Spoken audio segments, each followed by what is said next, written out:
These are the things that you cannot say I'm as rice and beans and Mama Juana and then go Butch Delgado, a homegrown Tampa boy. I mean, you could not, the quintessential police chief.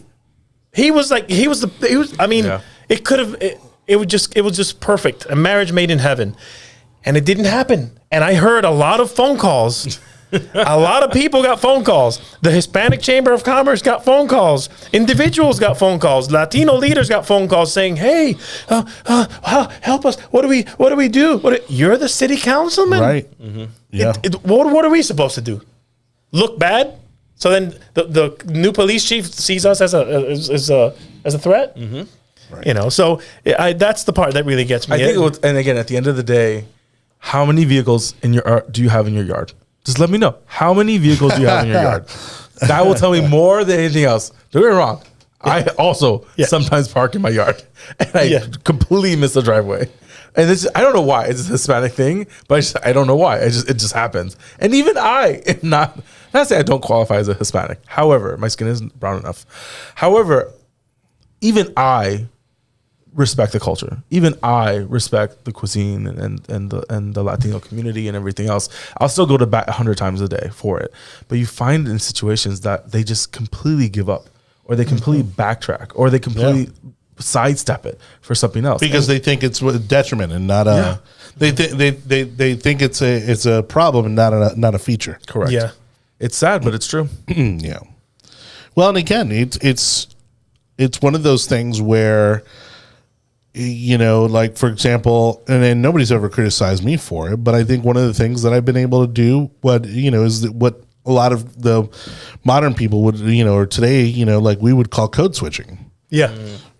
And honestly, it works. It does. I mean, it works. It's powerful. And we know plenty of people that do it every single day. Mm-hmm. Every day. And you got to play to the room that you're in, and so again, you got to, it's not ignoring it completely. But again, it because you also don't want to do that disservice to your culture. Oh, but this is literally going around in complete circle. We talked about how you behave in front of your family, what you behave for your clients, how you behave for your teachers, in front of your kids. That's the same way when it comes to culture. Yeah. The way I'm going to talk to my parents is nowhere near the way I'm going to talk to a stranger, or nowhere near the way I'm going to talk to an abuela or a tia or tío, or the fact that I have 27 tias. Like, that's just a thing. Right. And the fact that people don't understand that that's a cultural thing. I'm going to say hi to every single person I know in that room because I have to say hi because that is a cultural expectation of me. And you know what? When Lauren is done with a party and she says, okay, we got to go. I'm like, okay, give me 20 more minutes. Why? I got to say bye to everyone. And that's not because of anything, but that's just how we were built. Right. We were built that we are not leaving a room until you say hi and bye to every single person. That's right. Mm-hmm. And that's a thing. And you see that in politics now. What annoys me, and I'll say this, I was there. If Ashley Moody, when we went to one of her kickoff events and when we planned the women's event here, if she would have done the speech, walked in, done the speech and walked out, I would have a huge problem with that. I would have a huge problem with that. Yeah. You know what she did instead? She walked in, ate, gave the speech, walked to the photo booth, and stood in line for everyone to come in, give the handshake, give the photo, and everything else. That's what you do. Yeah.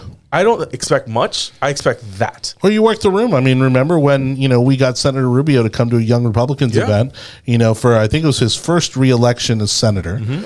And again, we were just a young professionals organization. And it just so happened, he was going to be speaking, he was the keynote speaker at a dinner that was going to be happening in the same building. And so we said, hey, can we do a meet and greet beforehand? And I bet you that meet and greet was probably more effective for him than the dinner that he spoke at. He raised so much money that night. Because he came in and it wasn't formal. Everybody was hanging out. Everybody was having drinks and hors d'oeuvres. And he just went around and worked the room. Mm-hmm. He went around and said hi to everybody. He took informal pictures. He took, he talked to people, and really, again, as they say, press the flesh. and had meaningful interactions with people rather than going up to a stage, walking into the room, going up to the stage, giving your speech, and then going home. And when he speaks Spanish, he sounds like a salsa singer. He does. Oh my god. He sounds like a salsa singer. For some odd reason, my hips start moving. I have no idea why. Oh my god. It's just it's a thing that happens. It's so cool to watch him get pissed off and just go, yes, because nomenclature, and then go, mira, porque la gente que está, That sounds so Miami. It's so Miami. The Fernandez sound like that. Jessica Fernandez and Armando, they sound like they are singing salsa music when they're speaking Spanish. And I'm like, I'm never gonna get that fluid. I'm never gonna get that. But you know what's in that same vein? Castro. She does a great job with working in the room. Valdez does a great job working in the room. I don't think we have that Latino side when it comes to Republicans in that same political aspect. But those Latinos that are in politics in Tampa are in certain parts are doing a great job. And I know a lot of my Republican friends are going to get upset because of that, but I'm not going to lie. It is true. And if you don't have someone that's going to be able either to meet that level or exceed that level, then we're going to have a problem. Janet Cruz, the reason why she beat Young, one reason is that she knew how to work the room. The second reason why is because she didn't piss off the trial lawyers that she did, that the other one did, and that allowed for that maneuver to move in there. And she's done a good job in that position right now. So again, but I'll to close out the topic in tonight's show, I'll say this, for all the political candidates, elected officials out there, be careful, because as soon as the Hispanic community in Tampa Bay figures out how to coalesce, how to organize, how to get their people elected or whoever they want elected, forget it. I mean, Tampa Bay is going to change what's seemingly overnight. And we've talked about this before. The moment there is a candidate, homegrown candidate, doesn't need to really be born here, right? Because this is but somebody that's invested in the community. But someone that's invested in the community has been, and we're probably thinking the same name right now, that they put in their hat for mayor after the next 4 years for Castor, they'll win in a heartbeat. Because that's what the city is looking for. The city is looking for someone young that has not. And again, city council is a mess right now, and that's normally where we get some of our mayors. Look at Miami. I mean, Miami's mayor can't be older than 35. No, he cannot be older than that. He's under 40. Yeah, and that's the thing. And again, we're thinking the same person. The moment that person puts their head in the race, they're going to win that election because I can't see anyone from this current cycle or even the next cycle that's going to have the ability to rise up to become mayor. Well, and again, it's the know-how, it's the resources, it's the work that they put into the community. There's so many components that go into that. But again, that takes generations to build. Yeah, but you get someone under the age of 45, under 40. And this new swab of NoHo, I think it's hilarious, the names that we're coming with these new neighborhoods. Midtown. No, that's Del Neighbor in Kennedy. Let's all calm down. or like NoHo. Yeah. What is NoHo? But there is a huge influx. There is a huge influx of under 40 young professionals. And they don't vote. And that's the bigger problem. But they will. They don't. They won't vote until they have children and they have families and everything else. It's mathematic. They never vote. I don't know why. They're probably drunk on some form of kombucha. Anyways, so... But the Hispanics need to start voting. Yeah. And that area of West Tampa and Town and Country will surprise South Tampa and New Tampa. Oh, yeah. And they will get East Tampa will get very upset that we were able to get that. And again, Hispanics have always been able, and I'll say this out loud, Hispanics have always been able to organize better than when it comes to the black community. I don't know why that's possible, but we have. And if you think about it, line ball to Kennedy, and I'm sorry to everybody who's not from Tampa Bay, but line ball to Kennedy, pretty much from the water all the way probably to Ybor City, if not the Hard Rock. I mean, that's all Hispanic community, and that's predominantly the from the Hard Rock to Ybor City is still very black communities of East Tampa. That's right, but I'm saying up to that point. East Tampa up to that point. Because now up to what 50th? Well, because West Chase to 275. Yes, right. That's Sheldon to 275. Yeah, that's exactly what I'm saying. Line ball, Sheldon. You have some bleed into to Old Carrollwood, and that part of it, Town and Country. Yeah, you have that part of it that's still Hispanic and still white. And then now the bigger issue is that you have a lot of new transplants of young white white families moving into some Heights, into River Heights. They're getting rid of Progress Village. We're pushing, and I'll say this also, we're pushing out the minority communities in Tampa to where it's unaffordable. Yeah. And we're having a huge housing situation where these people that have lived in these communities for generations are getting pushed out because they're maybe 4 payments late from their mortgage. And all of a sudden, you have these predator purchasers that are trying to buy their home with an extra $100,000. And don't get me wrong, money's there, but you can't buy anything in the city. Well, I'll mention something there very, very compelling. I have several friends who are black. They're from Tampa. They lived in these areas for a long time with their moms. And the American dream was, hey, dude, you need to represent the black community better. You need to go to college. You need to get a college degree. You need to get out of there.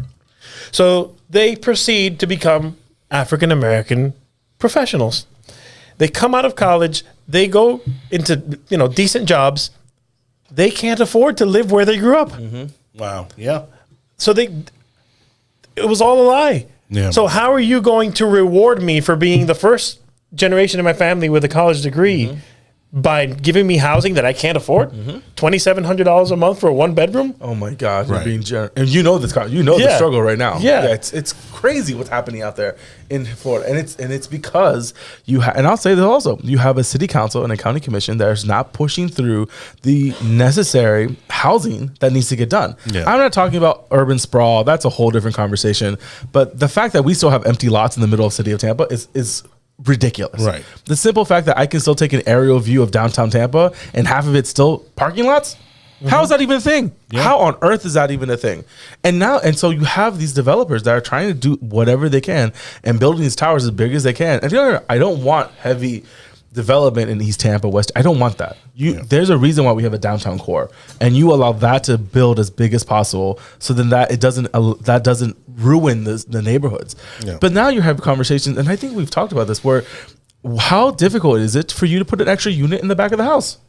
Mm-hmm. How difficult is it for you to split your property into 2 or 3 different units? That has to happen. We don't have the space, and we have to start building that way. Right. Mm-hmm. All right. As we wrap up the show, going to put you on the hot seat here. Sean Harrison running against Janet Cruz for the state Senate seat that she currently sits in. Mm-hmm. Sean Harrison has, again, it's well known that he's won purple districts before. He knows how to appeal to the Democrat voter. Do you think Janet keeps her seat? Janet is very persistent, and we were supposed to lose the first time. Yeah, we were supposed to lose. All the numbers led to us losing, and I say us because she brought me in to show that she was relatable to the Latino community, and she really wanted to learn. That was really the purpose. She's like, I want them to vote for me, but I want to know what the heck they want. Yeah, you know what I mean. By the way, one of my pet peeves that she goes by Cruz and doesn't, is not Hispanic. It's her married name. Yeah. She's half Spaniard. So that's her married name. No. She's short. She's from Spain. Like, she's short enough that she is. Yeah. But her last name's not Cruz. No, but she does. She's like half and half. Yeah, but she is. Yeah, exactly. She is of of Spain descent. Yes.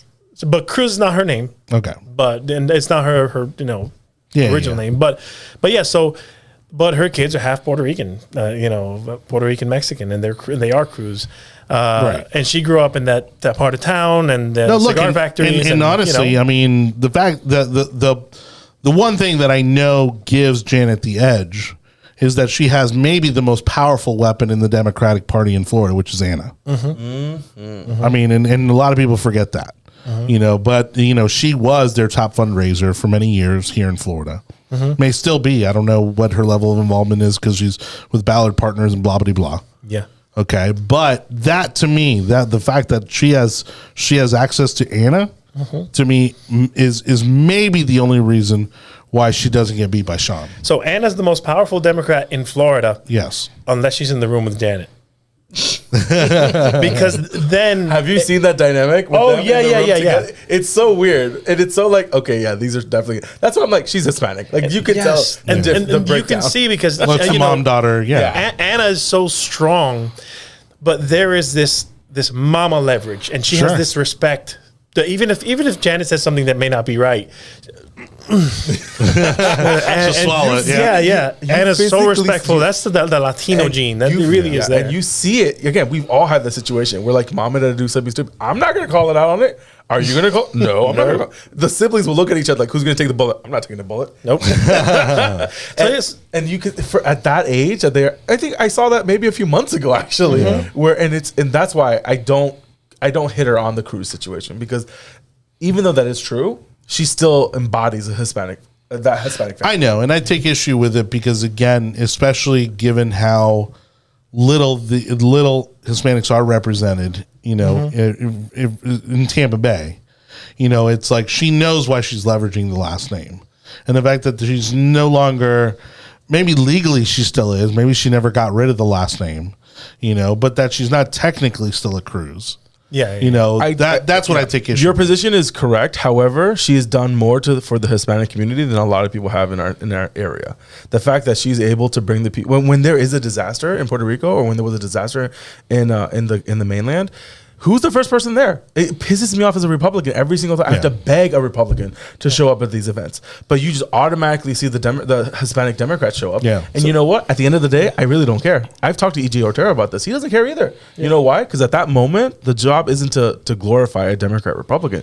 The job is to she's get doing the food job of an actual and elected money. official. Yes. Yeah, exactly. And she's not, Which is that you set politics aside. and she's not you're in the office. selfie type person. She goes in there and she wants to get it handled and get out of there. And a lot of times she doesn't even show up in the pictures. All right. So, question number 2: does Jackie Toledo win Congressional District 15? That one was a Anibal and I pretty much know the answer. so there's certain times in your life where you decide to jump off the end and hope for the best. Yeah. And either way, Or is it a play for something else? if she's a good learner, she's going to win no matter Well, what. she is. I mean, we saw that when she lost the city council race. Yeah. So if she's a good learner, this is it. Because she'll come out on top. I remember everybody saying, okay, she couldn't win a city council race, but she's going to run for state legislature.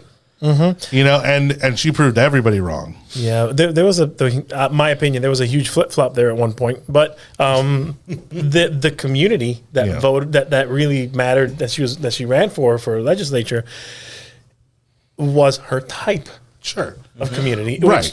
Which is not CD15. It's not. No. It's not. So that's, I mean, you've got that all over the place. I mean, right now you've got District 1 in the school board, and you've got a person working in District 1 that's the school board official for there, who lives in Cheval.